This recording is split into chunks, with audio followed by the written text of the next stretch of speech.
राधा वल्लभ श्री हरि राधा वल्लभ श्री हरि सत्प्रेम सिंधु मकरंद रसोग धारा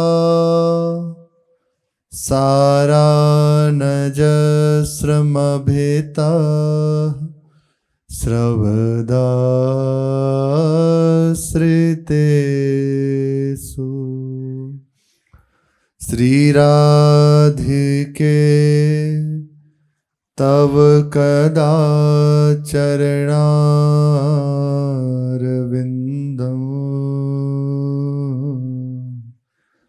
गोविंद जीवन धनम शिरसा वहामि।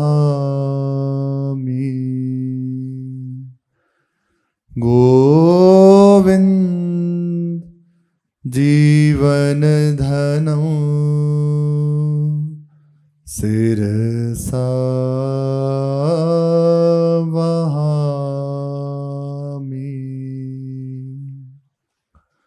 श्री राधा वल्लभ लाल की जय।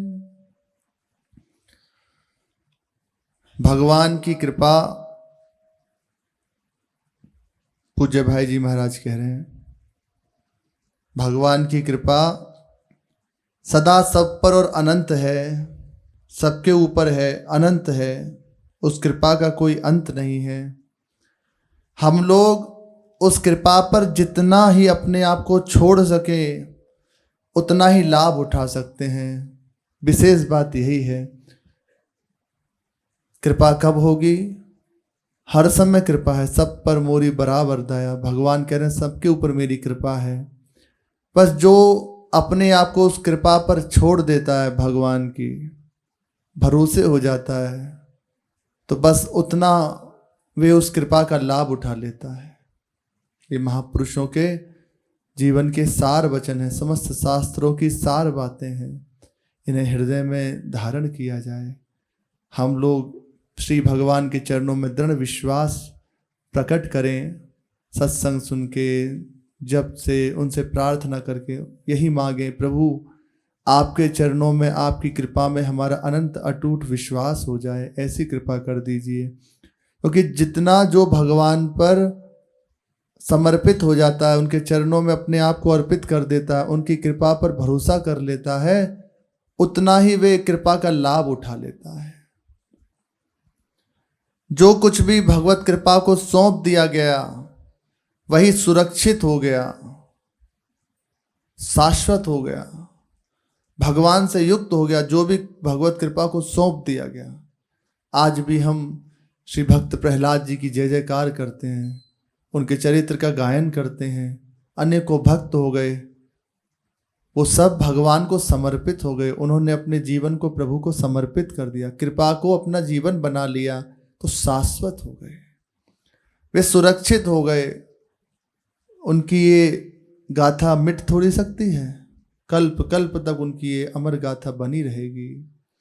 और जो भगवान के आश्रित नहीं है, तो संपूर्ण भूमंडल के चक्रवर्ती सम्राट हो गए, बड़े बड़े तपस्वी हो गए, ब्रह्मलोक तक को जीत लिया, लेकिन आज कहाँ हम उनकी चर्चा करते हैं। बड़े बड़े प्रतापी हुए, लेकिन कहाँ उनकी चर्चा है? चर्चा है श्री ध्रुव जी की, श्री प्रहलाद जी की, श्री अम्बरीश जी की, और भी ऐसे जो महाभागवत जन हुए उनकी, क्योंकि भगवान को समर्पित हो गए।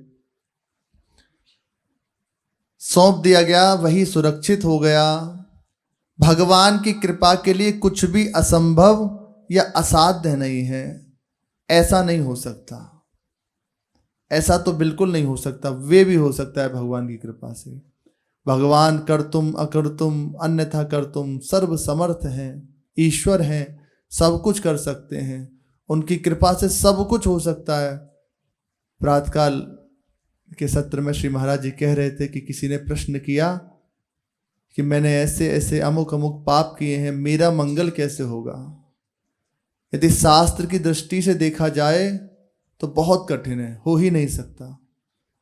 उसका फल है करोड़ों करोड़ों जन्मों तक नरकों में यातना भोगना। नाना प्रकार से उपाय करने के भी पाप क्षय के, तब भी उसको मिटाया नहीं जा सकता है। इतने प्रबल पाप, संतों की हंसी उड़ाना, ब्राह्मणों का अपराध करना, माता पिता को मारना, घोर नार किए ये सब कर्म है। व्यभिचार, निंदा, जुआ खेलना, मद्यपान करना, ये महापाप के अंतर्गत आते हैं। इनका मार्जन कृच्छ चंद्रायन आदि व्रतों को किया जाए तब भी पूर्ण रूपेण नहीं हो पाता।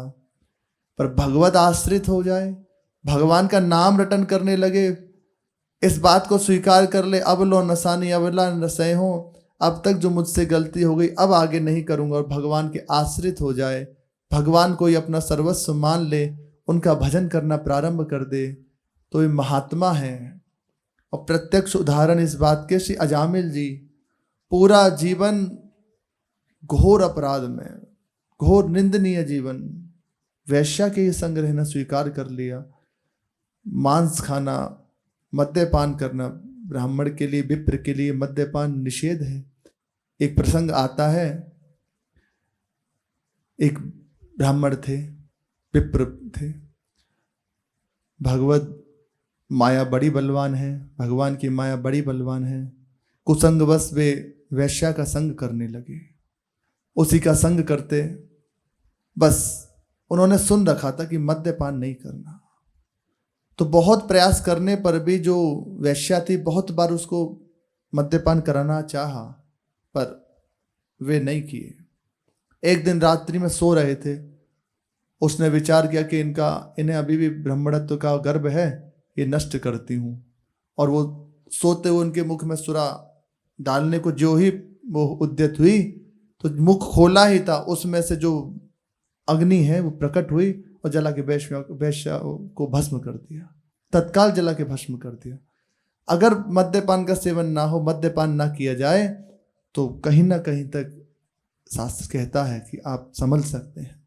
यदि एक बूंद भी जीव्या पर स्वेच्छा से चला जाए, आपने पान कर लिया, तो अब तो निश्चित है तत्काल नष्ट हो जाएगा, फिर उसका कोई उपाय नहीं है, उसका कोई उपाय नहीं है। पर ऐसे को भी रास्ता है, भगवान का आश्रित हो जाए, भगवान की शरण ग्रहण कर ले और उनकी सेवा करने लगे, उनका जप करने लगे, सब ठीक हो जाएगा। बड़े अद्भुत वचन महाराज जी कह रहे थे कि वे साधु हो जाएगा, जगत पूज्य हो जाएगा। ये बहुत बड़ी बात है, जगत पूज्य हो जाएगा। तो सबसे निंदनीय है ऐसे आचरण करने वाला। केवल एक विशेष बात, भगवान की शरण हो जाना, भगवान के आश्रित हो जाना, यही इसमें विशेष बात है। इससे बड़े उत्साह है। पुरुष नपुंसक नारी वा जीर चराचर कोय, सर्वभाव भजी कपट तजी मोहि परम प्रिय सोए। मुझे परम प्रिय है जो कोई भी हो मेरी शरण में आके मेरा भजन करने लगे, तो वो सर्वोपरि हो जाता है।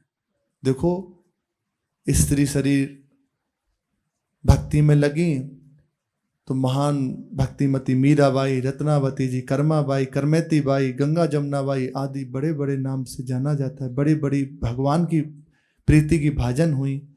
राजा कहा जाता है भक्ति होना बड़ा कठिन है, पर भक्ति हुई तो महाराज अम्बरीश, महाराज पृथु और भी बड़े बड़े राजा हुए, श्री ध्रुव जी, ये सब भक्तिमान ही तो हुए। बस मुख्य बात है, जिसने अपने आप को भगवान के चरणों में समर्पित कर दिया वे नित्य हो गया, क्योंकि भगवान नित्य हैं। असंभव भी, असाध्य भी साध्य हो जाता है, संभव हो जाता है जिसने भगवान की शरण ग्रहण कर ली। ये सब असंभव कार्य हैं, पर संभव उसके लिए हो गया जिसने भगवान की शरण ग्रहण कर ली है।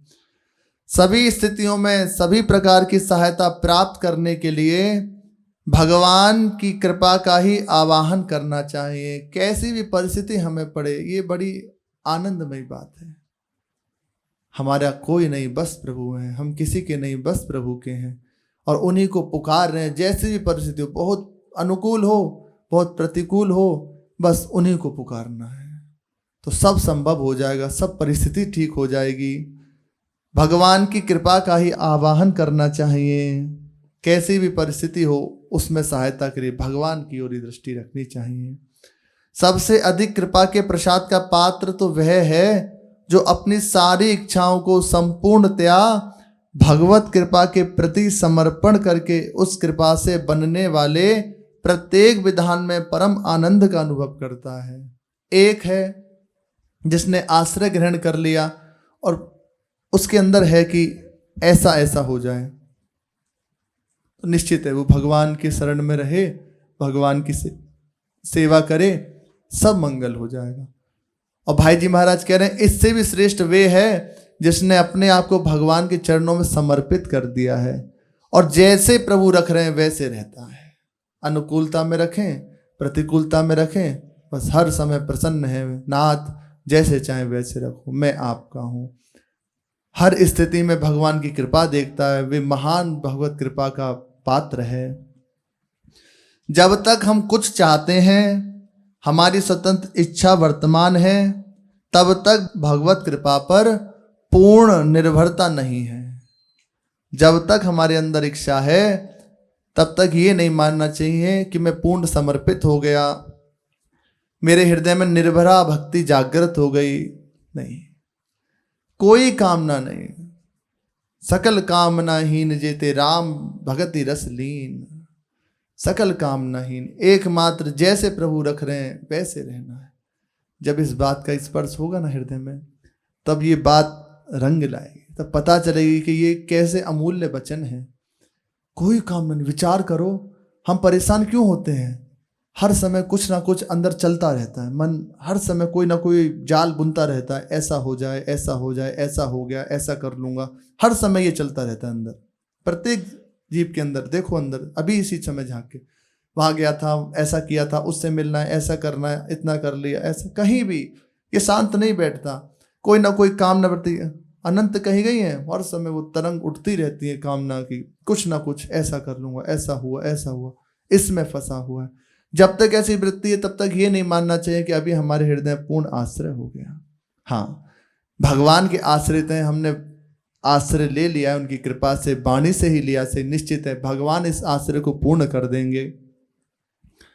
वे हमारे हृदय की समस्त कामनाओं को हटा देंगे। कोई कामना नहीं, इसी में बड़ा आनंद है। थोड़ी देर शांत चित्त होकर बैठ जाओ, कोई कामना नहीं। इसी को मोक्ष की ओर मार्ग का बताया जाता है। सर्व कामनाहीन, कोई कामना नहीं है, न भोग की न मोक्ष की, बस शांत चित्त होकर बैठा। स्फुरन कोई नहीं, केवल प्रभु प्रभु, इसी में अपने आनंद में वो स्थित है। पर ये बड़ा कठिन है। हमारे हृदय में तो निरंतर कोई ना कोई कामना अपना प्रभाव डाले हुए है, तो क्या करें? बस उन्हें भगवान के चरणों में समर्पित करते रहें। जैसा प्रभु चाहेंगे हो जाएगा, जैसा प्रभु रख रहे हैं वैसे रह रहा हूँ, उसको प्रभु के चरणों में समर्पित कर दें तो निर्भरा भक्ति हृदय में जागृत हो जाएगी। ऐसा ना हो कि हम, यदि पूर्ण निर्भर भक्ति हमारे हृदय में नहीं है तो कम से कम अपनी प्रत्येक आवश्यकता के लिए भगवान की कृपा की ओर ही ताकते रहना चाहिए। चाहे जैसी स्थिति हो, हमें भगवान की ओर ही दृष्टि रखनी चाहिए। हर शास्त्र का निचोड़ है, संपूर्ण शास्त्रों की सार बात है, हमें भगवान की ओर ही दृष्टि रखनी चाहिए। खूब साधन की बात कर लो, देखो सच्ची कहती है, साधन की, सिद्धांत की, शास्त्रों की बात सुन लो, कर लो, पढ़ लो, पर जो विश्राम स्थल हृदय को मिलता है ना, बस यहीं आके मिलता है। प्रभु आप देख लो, जब स्थिति फंसती है ना तो कोई सहायता समझ ही नहीं आता, कोई बुद्धिमती गति काम ही नहीं करती। उस समय बस इतनी बात है, नाथ आपका हूं, आप देख लीजिए। यहाँ आके विश्राम होता है। बड़े बड़े साधन में स्थित जनों की बात कर रहे हैं, बड़े बड़े संतों के हृदय की बात कह रहे हैं, यहीं आके विश्राम होता है। एक भरोसा, एक बल, एक आस विश्वास, एक राम घनश्याम हित, चातक तुलसीदास। और कहीं नहीं। कितना भी सुन लीजिए, कितना भी कर लीजिए, यही विश्राम आएगा। मेरे प्रभु, मेरे नाथ, मैं आपका हूँ। जिससे आपको प्रसन्नता मिले वैसा कर लीजिए, बस यहीं आके, यहीं से पुकार प्रारंभ होती है, यहीं से सारी बात बनती है।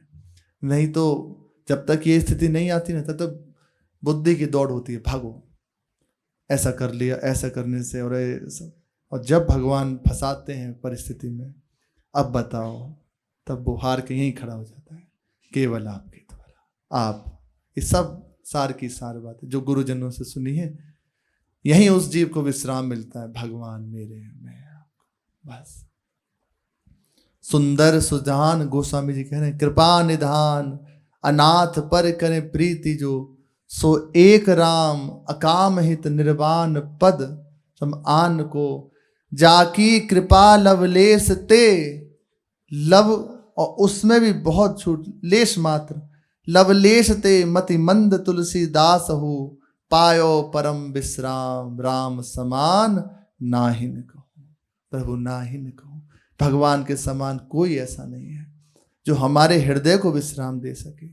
इसी समय देखो, ये शब्द भले हृदय में अनुभूत नहीं है, लेकिन जो जो कर्ण रंध्र में जा रहे हैं, हृदय को आनंदित कर रहे हैं, एक अनिर्वचनीय सुख मिल रहा है। हाँ, बात यही सही है, हृदय स्वीकृत कर रहा है। क्यों? क्योंकि सत्य वचन है। विश्राम स्थिति केवल भगवान की गोरे चरणारविंद, श्यामल चरणारविंद, गौर श्याम चरणारविंद है, और कोई नहीं, केवल प्रभु। यहीं से सारी बात बनती है। दूसरा, भरोसा कोई रहे ही नहीं, कहीं भी भरोसा न रह जाए, न अपने आप में, न किसी व्यक्ति से, न धन में, कहीं भी भरोसा न रह जाए, केवल प्रभु का भरोसा। तो उस भरोसा लेने वाले को चमत्कार देखने में आता है। जो ही आपने भरोसा सब रूप जगह से समेट के भगवान के चरणों में किया, तो चमत्कार देखने में आता है। वो कहता है, देखो ऐसा हुआ, ऐसा हो गया है। कैसे? भगवत कृपा से।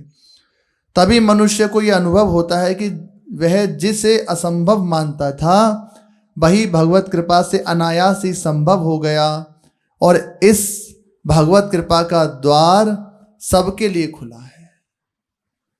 जो कार्य असंभव था वे संभव हो गया। अब ये द्वार सबके लिए खुला है, कोई भी आ सकता है, कोई भी इस कृपा को प्राप्त कर सकता है। बस एकमात्र भरोसा भगवान का कर ले।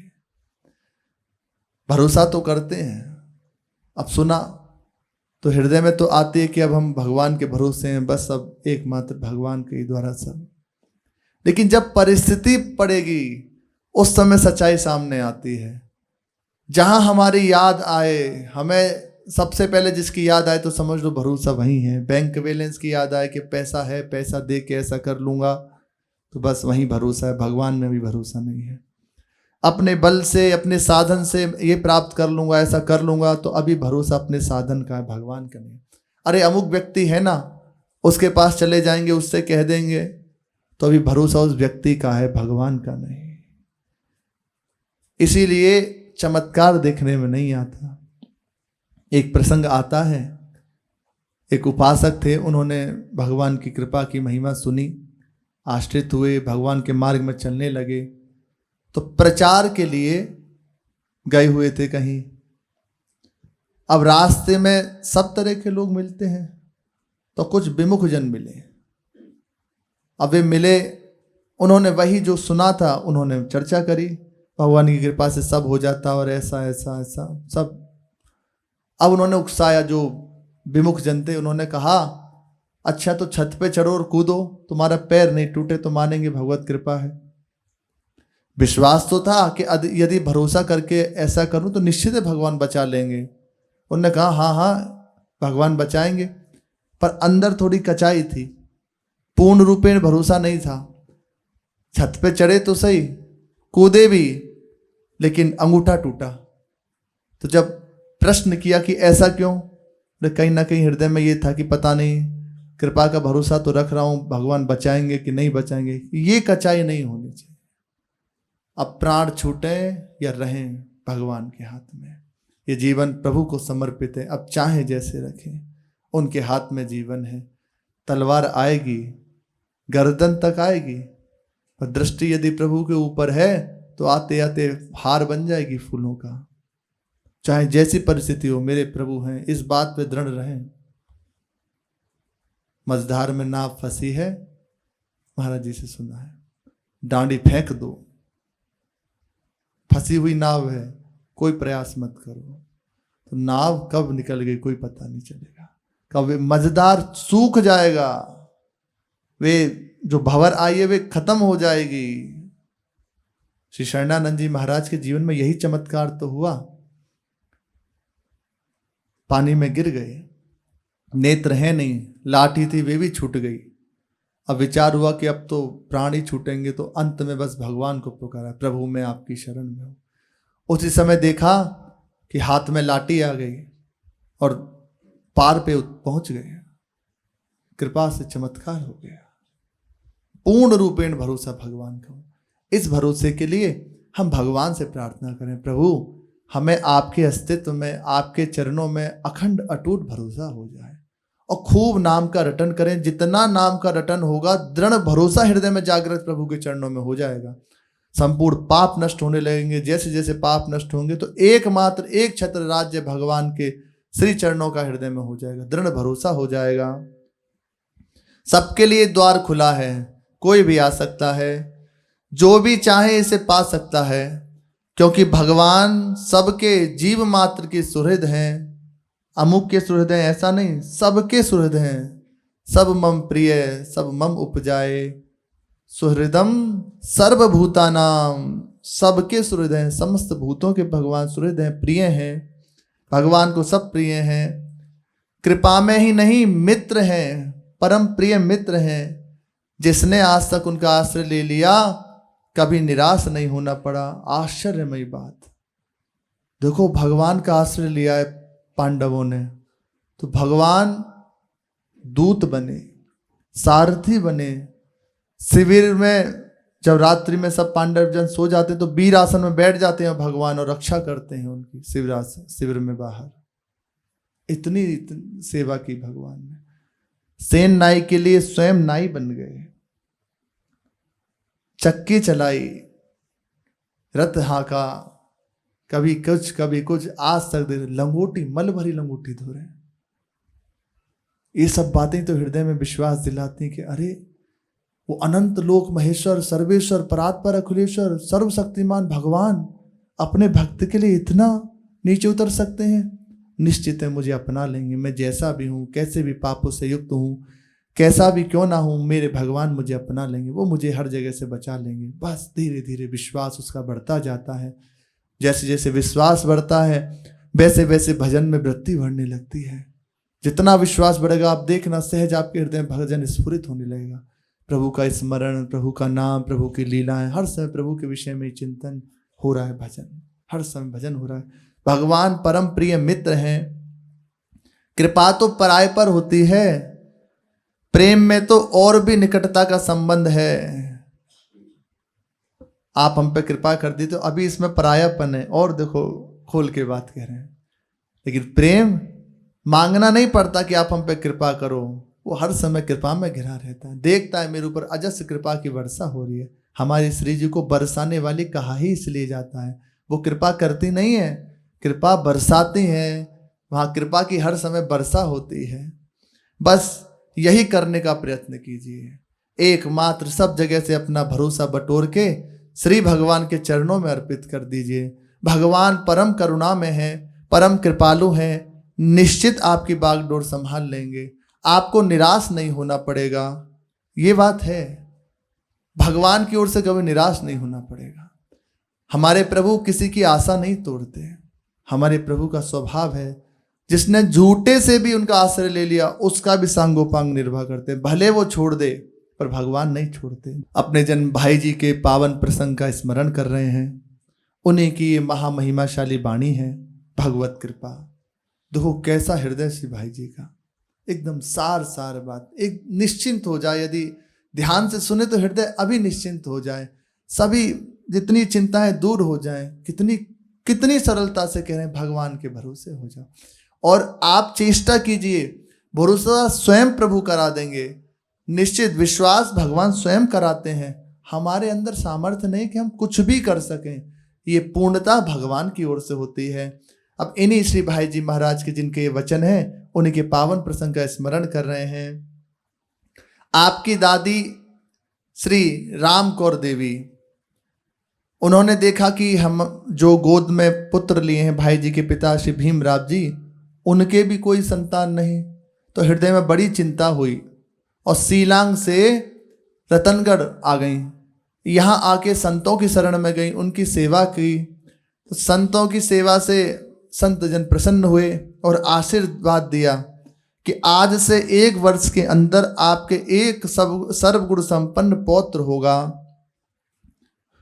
वह बहुत ही सुशील, विद्वान और भगवत भक्त होगा। जन्म के समय उसके ये चिन्ह होंगे, मस्तक पर श्री का चिन्ह, कंधों पर केश, दाहिने जंघा पर काले तिल का निशान, तथा वह जब जन्म लेगा तो साधारण बालकों की तरह रोएगा नहीं। ये संकेत बताए कि जिस समय उसका जन्म होगा तो ये सब उसके अंदर होंगे। और कहा ये जो हमारे टूटिया महाराज हैं उनके ही थे कोई संतजन, यही आपके यहाँ अवतार ग्रहण करेंगे, यही अवतार लेंगे। आप निश्चिंत होकर जाइए, भगवान आप पे से बहुत प्रसन्न हैं।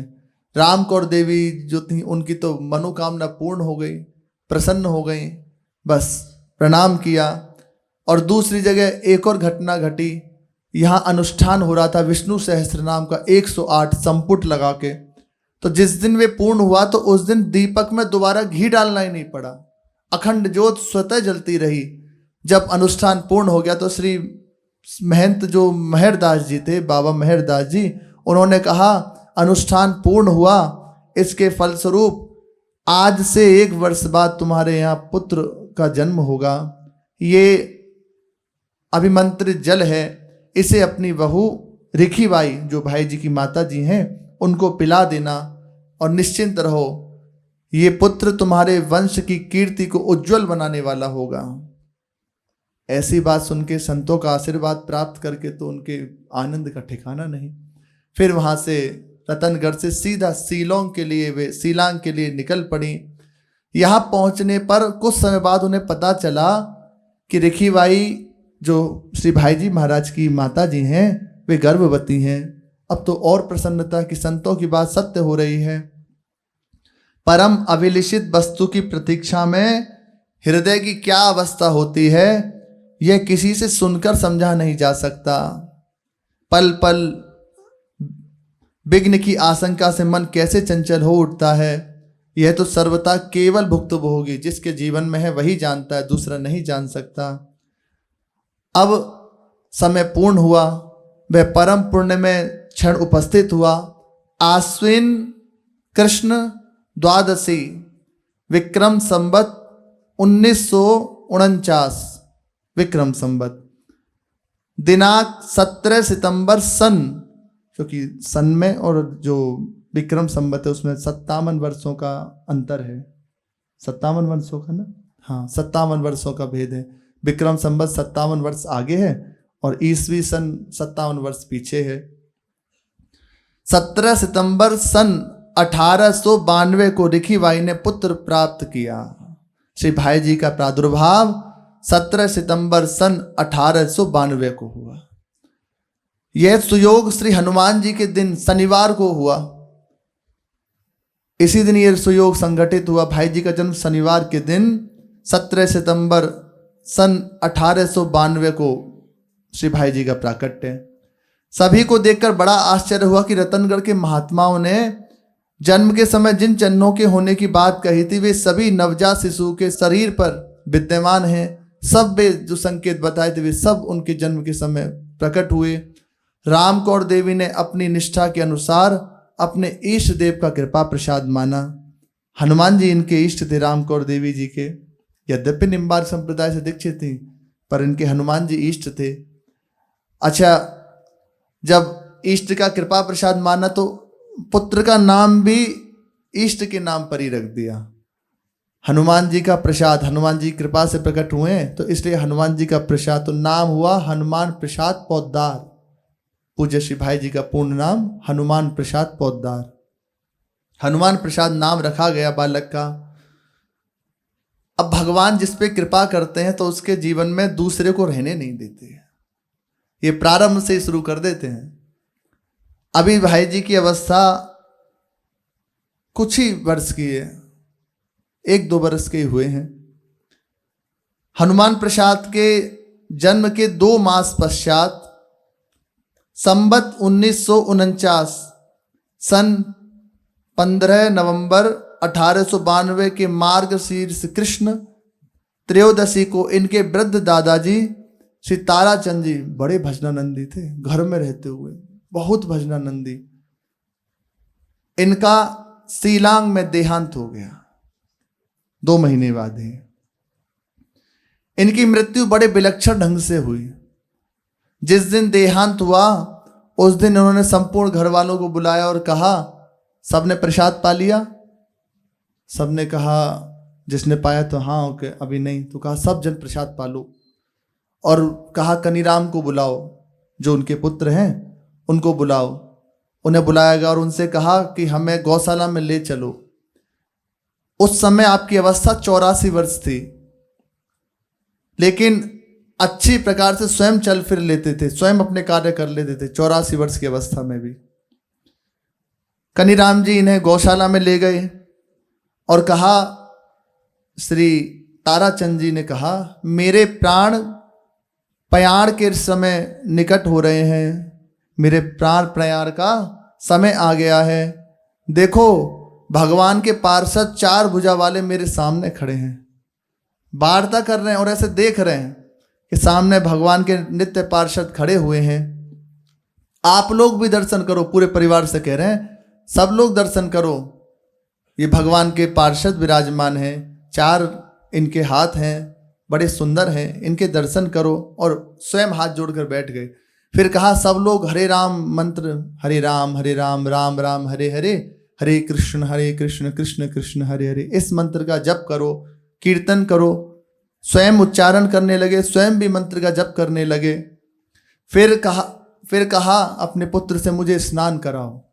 इनके पिताश्री, जो कनीराम जी के पिताश्री ताराचंद जी, उन्होंने कैसी देखो अद्भुत मृत्यु, ये भजन का फल, पूरा जीवन भजन में बिताया, तो अंत में बता के जाने कि अब मैं जा रहा हूं।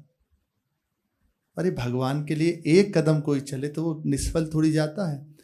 आप एकांत में बैठ के उनके लिए जो भी कर रहे हैं, एक बार नाम ले लें, प्रभु देख रहे हैं, उसका ऐसा फल देंगे आप संभाल नहीं पाओगे। और जो लोग पापाचारण में अपना जीवन बिता रहे हैं, वे भी नहीं संभाल पाएंगे जब उसका भोग उनके सामने आएगा।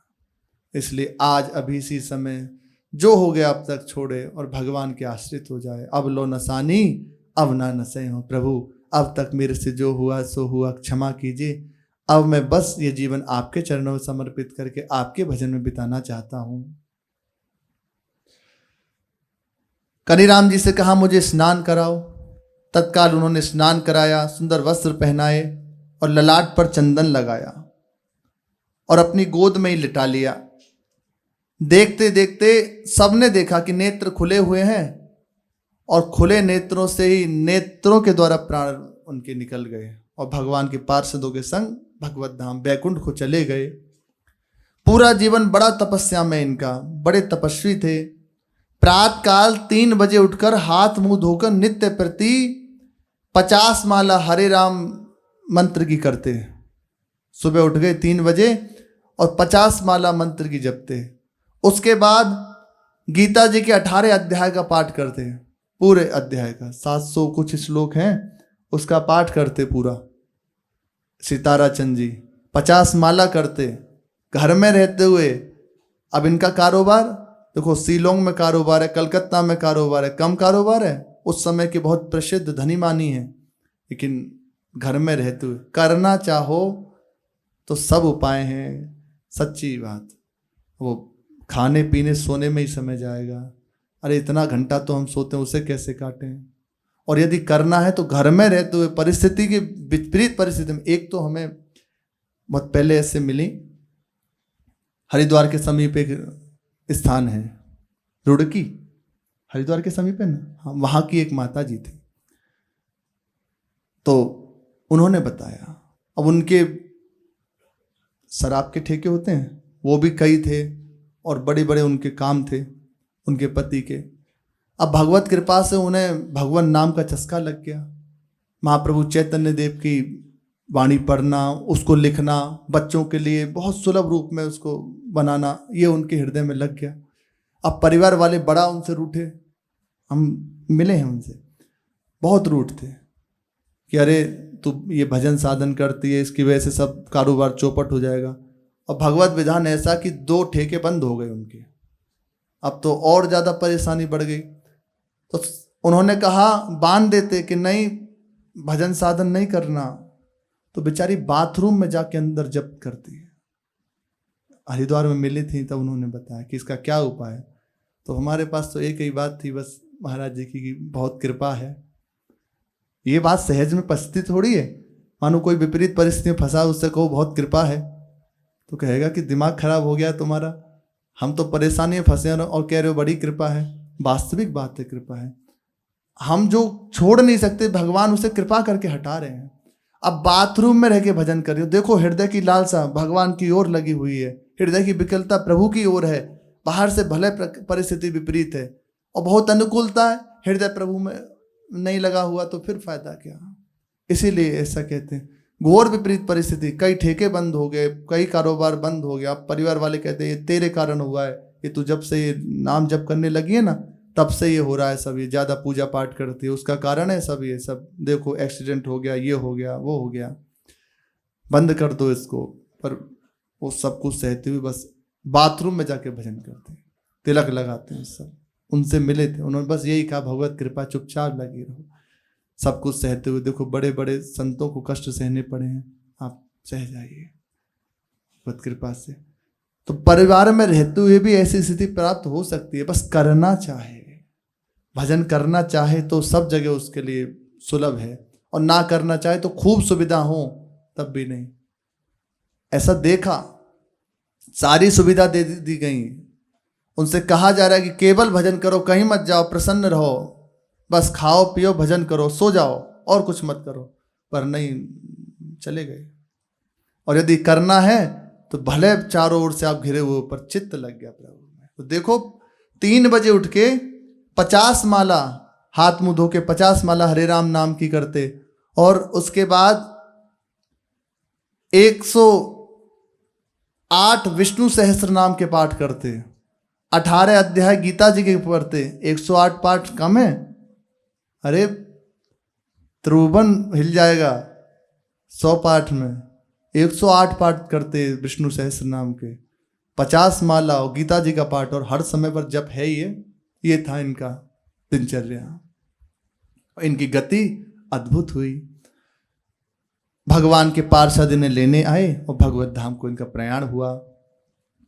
शिशु श्री हनुमान प्रसाद जी 2 वर्ष के नहीं हो पाए थे, लेकिन उनके लिए मातृ वियोग का क्षण उपस्थित हो गया। अभी दादाजी गए, अब 2 वर्ष के नहीं हुए अभी ठीक से, अब माता जी का भी देहांत हो गया। वे अपने दुलारे को राम कौर देवी को सौंपकर और सामान्य बीमारी से श्रावण कृष्ण प्रतिपदा संवत 1951 18 जुलाई 1894 को अपना 5 भौतिक कलेवर त्याग दिया। श्री रिखी बाई जी, भाई जी की माता जी, जिनसे श्री भाई जी का प्राकट्य हुआ, उन्होंने अपना शरीर त्याग दिया साधारण बीमारी में, गई भगवत धाम। क्योंकि ऐसा महाभागवत पुत्र जन्म लिया है तो अब इनके लिए कोई संशय थोड़ी है, गई भगवत धाम सीधा। सारा परिवार शोक सागर में निमग्न हो गया। सबको चिंता हुई, बालक का लालन पालन कैसे होगा, पोषण कैसे होगा, कैसे, अभी इतना छोटा है। पर सारा लालन पालन का दायित्व श्री भाई जी का श्री राम कौर देवी के ऊपर आ पड़ा। दादी श्री राम कौर देवी, इनके ऊपर आ पड़ा। भाई जी महाराज लिखते हैं, मैं अगर 1000 जन्म भी लूं और अपनी दादी श्री राम कौर देवी का बदला चुकाना चाहूँ ना, तब भी असंभव है। मैं केवल ऋणी बना रहूँगा। उन्होंने मेरे लिए जितना कष्ट सहा है, भाई जी स्वयं लिखते हैं, इतना कष्ट उन्होंने मेरे लिए सहा, पर मैं उसका वर्णन नहीं कर सकता। मैं उनकी सेवा नहीं कर पाया। बड़ा भाई जी हृदय से दुखी होकर कहते हैं। अब दायित्व पालन पोषण का दादी के ऊपर आ गया। बालक जब जानने पहचानने योग्य हुआ तो माता रूप में उसने दादी रामकौर देवी को ही पाया।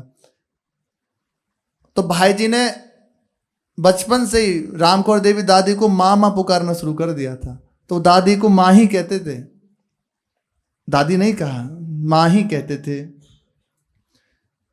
सारा यह संबोधन जीवन पर्यंत चला, माँ का संबोधन जीवन पर्यंत चला।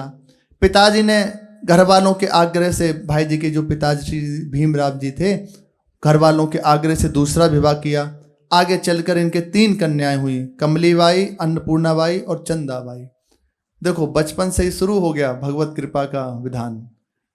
अब कुछ समय बाद फिर आगे बीमार पड़ जाएंगे, इससे बचेंगे फिर आगे कष्ट में पड़ जाएंगे पूरा जीवन। क्योंकि भगवान जिसे अपना लेते हैं उसे कहीं ऐसा नहीं वो टिक जाए, कहीं उसको रहने देते। तो शेष चर्चा आगे। श्री राधा वल्लभ लाल की जय।